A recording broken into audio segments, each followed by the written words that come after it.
All right, guys, welcome to Trip Over Drip. Today, it's just me solo. We're just chilling.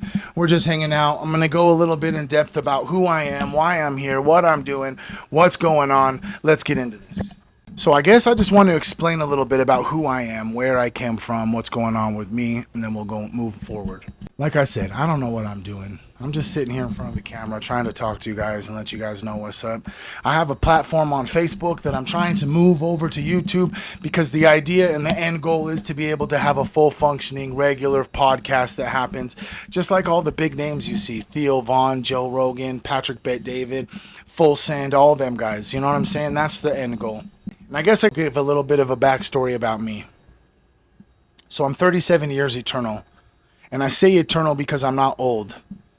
When you say old, you're automatically just labeling yourself as a negative connotation, which then allows your subconscious mind to know that every year as you rotate around the sun, you're getting closer and closer to what humans say is the average life expectancy. So I'm 37 years eternal. I live in Utah. It's a beautiful place here, actually. I really like Utah a lot. I feel like it's got big city vibes with having little city chaos, if that makes sense. I've lived here for most of my life. There's been a few times throughout my life that I have resided in other places besides Utah, but for majority of my life, I've lived in Utah. And I grew up in this place where everyone was a part of the LDS religion or the Mormon religion. I grew up in poverty, actually. I was in foster care multiple times. I'm a trauma victim of every category. So a lot of my childhood is blanked out, to be honest. I remember a lot of the trauma, but not of anything else, really. I have one brother and one sister. My sister lives in Colorado. My brother just recently got out of prison. If you want to have my brother jump on the pod and talk about Utah State Prison, just go ahead and comment, let's get Patrick on. His name's Patrick. But go ahead and just comment, let's get Patrick on if you want to hear my conversation with him. I think he would be a good guest. I think it would be something that would be interesting to talk about. As well as I'm just in a sense as an older brother trying to pave the way for my brother, trying to be like, come on, bro, you can create content and create an income and do these things. So I think it would be just a good experience for him. But if you guys want to hear it, like I said, drop in the comments. Let's get Patrick on. But so I grew up in Utah. I wasn't the greatest person or kid at that time. I've been to the state hospital for being admitted for mental health issues. Now, forget what you might hear or think people say about Utah, but Utah is very pretty. There's lots of church people here. There's lots of churches, but it's also very dark. There's lots of drugs. There's lots of crime. There's lots of problems that we have here. Homeless population is really huge. Even though supposedly the Mormon religion says that they'll help the homeless, instead they go around our county and our state building these multi-million-dollar temples in cities that already are next to a city that has one, so it doesn't seem like they need them. But it's a very beautiful place. If you've never been here before, I recommend that you come here and experience Utah. We've got mountains. We've got every type of environment you could think of. We get the good snow. We got the desert. We got the sand. We got the lakes. We got the mountains. We got all of that stuff here. It's a really beautiful place, and I think that I potentially find myself residing here for a long time, unless my purpose or my path takes me somewhere else. Because as it currently sits, the county that I live in, Utah County, doesn't even have a homeless shelter here, and there's lots of homeless people. I'm saying this for the second time on camera, but that is a goal of mine, is hopefully I will get to the place, and hopefully faster than not, because there are lots of people suffering, but I want to do what I can to get a homeless shelter down here to help the people that need it. And that's only because I honestly experienced homelessness myself for a majority of my adult life while I was addicted to substances. I couldn't get a grip on life and get a foundation under my belt, and so I just found myself in this reciprocal door of incarceration and coming back out and trying my best. But then I always just seemed as if I found myself back into a cell until I went to prison in 2018. I did my time in prison, and I haven't even had a negative interaction with an officer since. But anyways, so I grew up in Utah. I wasn't the most popular kid or the most attractive kid. I was actually just some short, fat, redheaded ginger. The redheaded stepchild. I'm gonna beat you like a redheaded stepchild. That was me. I was a step kid. I was that redhead. And it's an interesting life. Going through life, and the only tism that nobody wants to talk about is gingerism. and everybody just thinks it's okay to just say all these negative jokes about gingers. And if you've been on TikTok, we just found out that we're black, I guess. But so here in Utah, it's pretty mellow and chill. And I just really got involved in just the wrong crowd of people. I just got involved in the people that I was putting my self-worth based off of how they interacted with me, whether they liked me or not would determine on whether I felt like I was likable. Whether my friends wanted to hang out with me and be around me, it made me feel whether or not I was worth love. I suffer from a supernatural human ability called borderline personality disorder, as well as I think I'm on the spectrum a little bit, because back in the 80s and 90s, I don't think doctors really knew what they were diagnosing. I think that naturally a kid was just rambunctious or different, and they just gave them Ritalin and said, here, you have ADHD, here, take this pill to turn you into a zombie. And that's pretty much how it went. And then I was actually part of the groups where the few select of us in the school would be pulled out to take these hearing tests or to drink fluoride. One time a day, we'd come get the little pink cups of fluoride. I don't know if you guys have ever experienced those hearing tests or the fluoride as a kid in elementary school. Please let me know in the comments, because I know that I can't be the only one that ever experienced any of this stuff. But for the most part, life was okay. I was in poverty, lived in trailer parks, homeless on the street, my mom addicted to drugs, in and out of jails. Like I said, I'm a victim of every category abuse. And it just seemed that life wasn't really all that great. At 12 years old, after my mom went to prison, state law says if you're incarcerated for longer than 24 months, you automatically terminate your parental rights. So she went to prison. I got adopted at the age of 12, which is actually kind of crazy to think about this. The family that I lived with before I got adopted is the family where Whitney Levitt from the Secret Lives of Mormon Wives lived. She was my foster sister. Her parents were my foster family. I've tried to reach out to her, but she doesn't respond. But anyways, it's kind of interesting to say that Whitney Levitt from the Secret Lives of Mormon Wives was my foster sister. And then I got adopted when I was 12. Now, mind you, when I got adopted at 12, I got adopted into, honestly, a very strict LDS family. So strict that I had to wear church clothes all Sunday long. We couldn't hang out with our friends. On Monday night, we were required to attend family night. On Wednesday nights, I was required to go to scouts and young men and young women's and become a Boy Scout. On top of the church on Sunday, and then the whole entire lifestyle that comes with your parents being in the bishopric and in the Mormon Tabernacle Choir. My mom played the organ for the Mormon Tabernacle Choir for many years.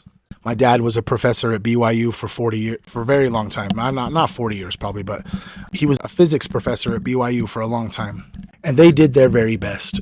I honestly actually only lived with them for a few years because I was wild and rambunctious, and they just didn't really quite know how to handle me. I put them through the ringer. And if you're watching this, I love you guys. Thank you for everything you did for me through my childhood, because I wouldn't be who I am today if you guys wouldn't have just stood strong by me and just continued to motivate me all the way up until today. You're still part of my life. Now, during that period of time when I basically got put back into state's custody after being adopted because I was too rambunctious for my parents to deal with, I went to an alternative high school, which was basically a high school for criminals. Kids that have been taken away from the state were in proctor care, which is different than foster care. Foster care is when your mom or your dad does something wrong that the state takes you away from them because you being with them may or may not be safe. Proctor care was when the child does something to be removed from the state, like commit a crime or etc. Now, I went from this really happy LDS environment where everyone I associated with was all churchgoers and they all believed in Jesus and stuff, to go to this high school where it's all like the degenerates of this culture, the kids that have been in trouble, breaking the law, doing all of these things. And that's really where my life turned downward, if I could be completely honest with you, because at the time I was putting my self-worth in the hands of others. And so then I went to this school, and I was surrounded by people who didn't really have self-worth in themselves and outwardly portrayed that to everyone by aggression or gang activity or drugs or crime or whatever it may be. And I really just got looped into the wrong group of people, all the while that just coincided with me adopting this very toxic mindset of beliefs about myself. I did not graduate high school. I actually just dropped out, basically. I actually got expelled in my 12th grade year The straw that broke the camel's back was that I got caught drinking alcohol in the bathroom at my school. I was actually told on, but that doesn't matter. But anyway, so it sent me down a road of darkness. And I then proceeded to, from 17 until 30 years old, honestly, just in and out of jails and prisons. I only went to prison once. That was the very last time I was arrested. I did 3 years. And then outside of that, I probably have a total of 10 years incarcerated from the age of 18 until I was 30. Well, no, sorry. I probably have 7 years from the time I was 18 till I was 30. And then when I was 30, I went and did 3 years. But it's not a happy life. It was a very destructive and toxic life that I lived because I just couldn't figure out why the cycle of life was happening repeatedly over and over and over again. Now, that's not even to mention if you're just going to throw in and mix a whole bunch of narcotics and crime all up in there as well. It's something that's really hard to actually get past. So if you're struggling right now, I can understand completely how it feels. I know exactly how it feels to be completely homeless and be slamming heroin or other drugs, living in the park, using puddle water to mix up your shot. I know what it's like to be in a motel room for 7 days straight and never leave the motel room because I'm too paranoid to go outside. I know what it's like to live the life that is pure misery. And I guess that's why I'm here today. If I could be completely honest, I guess that's why I'm even sitting here in this moment right now. Because as I'm speaking to you, none of this was scripted. This is all just me sitting down, coming down up into the camera. I told myself I was going to record a YouTube video today because I just really need to continue to push myself to do so. And so that's what I'm doing. I came here to sit down and talk. And I just want to get some things off of my chest about however I feel in the moment. And I guess the best thing for me to do is just to give you a little bit of story and elaborate with you a little bit about me. Because, to be honest, life has just been a little bit too crazy on planet Earth. If you want to talk about the politics, you want to talk about geopolitics, you want to talk about the things that are happening in other countries, we could go on for days about all of those things. But none of those things actually make any difference in your life in this moment right now, except for what you can do for you right now. And so I guess what happened during my life and my experience in addiction and in and out of institutions and jails and prisons is that it forced me to look at my life from a subjective lens and not from the lens that I normally look at it from. Now, when I went to prison at age 30, kind of crazy that I'm even saying this, but the whole year, but I got arrested in November 5th, 2018 in Rock Springs, Wyoming. I stole a Mercedes G-Wagon, a G33, and I got in a high-speed chase. I crashed the vehicle, ran on foot, and then got apprehended later on foot. Mind you, it was the first time I'd ever been to Wyoming. I was actually just driving through to go to Colorado from Utah, and one thing led to another. Two substances were ingested. And for some reason, I think that I'm allergic to methamphetamines because whenever I do it, I just break out in handcuffs. And so just committed a crime, and I went to prison in a state that I'm not from. Which, if you want to actually break it down, it's a lot more complex than it sounds about why did it matter that you are out of state. Well, for me specifically, coming from someone who always puts their self-worth and the value in the hands of others, always looking for the confidant to come on this next mission, always looking for the group of friends to validate myself, to make myself feel good, to make myself feel loved, to go to an environment where I absolutely knew nobody. I had no visits, very little phone calls, very little letters, and no financial help at all. So I'm in the prison myself, fully self-sustainable, trying to finance everything that I could need, hygiene, all of that stuff. And it put me into a crossroad because when I went to the prison, I still had like this mentality, this about me that I wanted to portray to the people that were inside of the prison. But slowly over the next 3 years while I was incarcerated, something magical actually happened as I started like really a lot of spiritual work. Now, I grew up in Utah, so the LDS religion is everywhere. Mormons were everywhere. Jesus is everywhere. And so I always claimed that I was a Christian just because that was the culture I was raised in, right? I prayed like a Christian, dear Heavenly Father, please give me this, me that, thanks, bye. You know, last thing that is the typical prayer that people want to say. But I knew that there was so much more. I knew that there was so much more to the stuff that I was learning and reading. I know I could just read it and see that there's more information that's not being provided to me. And so then I started reading other texts from other religions, like started some research into Buddhism, doing some research into Hinduism, and just gathering a knowledge of what they all believe. And slowly over time, I got to the point where I no longer classify myself as Christian because there's lots of truths in Buddhism. There's lots of truths in the Muslim religion. There's lots of truths in the Hindu religion. So who am I to say that these truths are more true than those truths?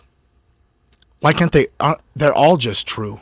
And then I just slowly came to the realization that my spiritual path and my connection to God is different than everyone else's, but also the same at the exact same time. We all perceive reality completely different. Everyone watching this is perceiving reality completely different. You're all going to watch this, and some things I said are going to stick out that didn't stick out to others. And it actually allowed me to create the human I wanted to be. Because for majority of my life, I was just portraying to be this person that I thought people wanted so that I could be approved by them. I could hang out with me. They wanted to be my friends. And that was miserable because I could never stand to be by myself because I didn't have any self-worth or self-love. And so during this period of time of incarceration, on this spiritual journey of trying to gain as much spiritual knowledge on all platforms of spirituality, all the while exercising, getting my body and my mind right, all the while feeling completely alone because nobody from my past life I had any interactions with. No letters, no calls, no visits. I mean, to my mom and my son, pretty much. And I remember very vividly that when I was in treatment, right before I got out of prison, in an intensive treatment unit that's a 7-month-long program where you live in the prison and then live in the treatment center. And I still hadn't just fully submitted to the idea of who I am today. And I kept telling myself and telling the other people in the prisons when we were in like groups talking about how like, I'm going to go ahead and I'm going to go out there and I'm going to give myself 5 years of solid effort of just doing what I know is right and doing what I know is good. And in 2 months is that 5 years. In 2 months is that 5 years. I got out of prison in 2021, August of 2021. So let me correct myself. It has been 5 years today, or not today, but within the last week or so. And I wouldn't change it for the world, actually. I've done so much things throughout this 5 years that have made a huge impact on the person I am today that I wouldn't change it for the world. And I guess the whole reason I'm even making content is because I figured it out for me. And so if my path or my journey can literally help anyone, I want to do that. I want to be able to sit on top of the mountaintops and scream how I was able to overcome all of these adversities so that maybe one person that hears it, there's a seed planted in them that helps them grow and heal and not suffer anymore. And so then I started creating content. And I'm going to call my friend out. His name's Bo Carter. If you're watching this, I want you to know it all began with you. I got out of prison. I got out of the halfway house. I came back to Utah. I had met my wife now in the halfway house. She was in Utah.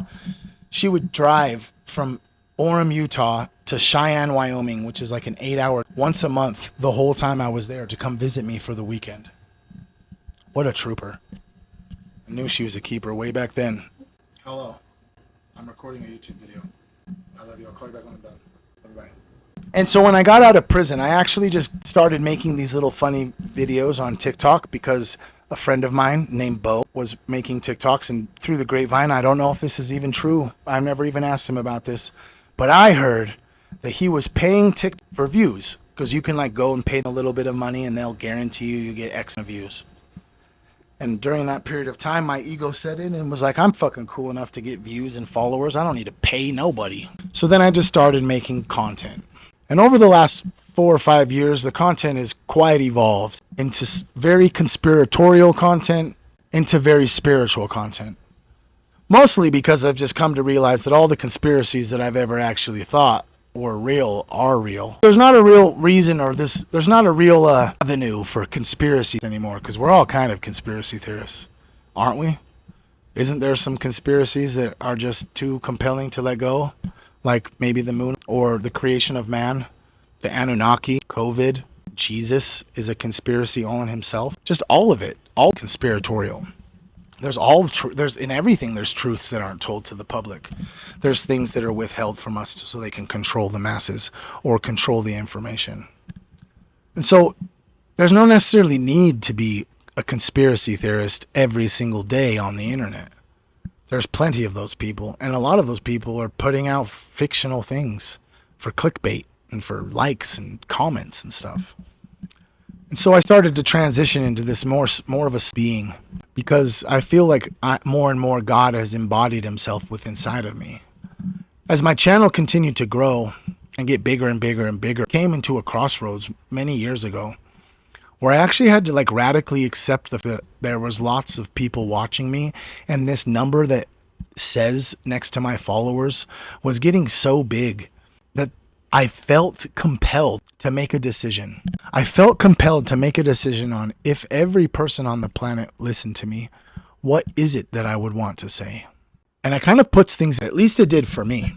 It put them into perspective to me, because I want people to feel good. I want people to remember me for a good reason.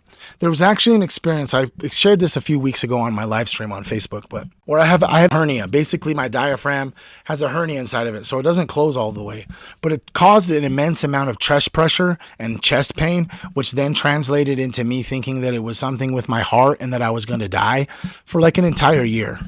All the while still making content regularly and growing this channel, I also thought I was dying. Without telling anybody, basically. The only person that knew how I felt was my wife, because I would call her 17 times a day. Oh, I Googled this is going on, and I Googled it. It said I could be having kidney failure or whatever it may be. And I became obsessed using Google as my doctor, and it spiraled into some very low frequencies. But then I came to the realization, as I'm getting better and starting to feel better, I get diagnosed on what it actually is, and I get the affirmation, not dying, it's not going to kill me, etc., etc. And then getting to the point, all the while thinking that I was going to pass away. What am I going to do? What will my remember me by?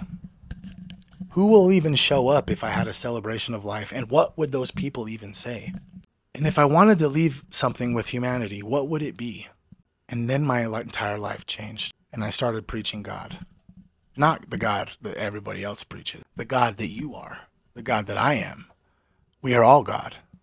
We're made in God's image. Every religion basically says that. Jesus was just the only factual person we know in history that was able to embody that and manifest his manifestation instantly, because he was able to attune to the frequency that can do that. And if you really want to get deep into what Jesus said, he said a whole bunch of esoteric stuff that actually resonates a lot with people nowadays when we're learning a lot about quantum physics and frequency and energy and etc. Your electromagnetic field, all of that good stuff.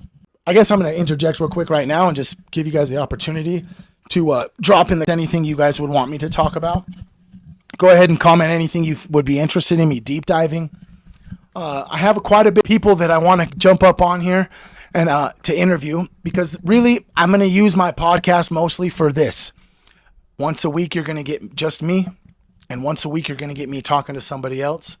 And if you want a daily dose of this lovely hippie every day, you can go follow me on my social Facebook, TikTok, Instagram, Trip Over Drip, Trevor Hess. You already know, boy. What's that? But yeah, so it just into this whole spiritual aspect where now I've just been super, super deep understanding the complexity of the universe, as simple and easy as that sounds. I've done lots of things in my life. I've done lots of different jobs, but I always knew that there was something more to it. I always knew that I could be my own boss. And I never really understood it until the last few years of my content and it larger. Starting to see bread, get fruit from the tree that I planted. And now I'm in a position where I'm kind of becoming, obviously now you can see that the YouTube channel's going. Why? Because I just need a different avenue of entertainment in my eyes. I need a new adventure. I need another skill to master. I need to understand the complexity of really putting on a show like this. Ideally, for anyone who does a podcast is to be like Joe Rogan, right? The big name. Have renowned academics and politicians and everybody. I want everybody to want to up on here. And one person, actually, I'm going to say it now. I don't know if you guys know who the Tubi is. Chris and Peaches, wonderful humans. They spread lots of lovely knowledge about relationships, health, and just general self-help They've impacted so many people on the planet, and I am grateful to announce that I think I have a podcast in the works with them. To be honest, kind of just caught me by surprise. Really, I just posted about how birthdays are one of the most widespread candle magic rituals of all time.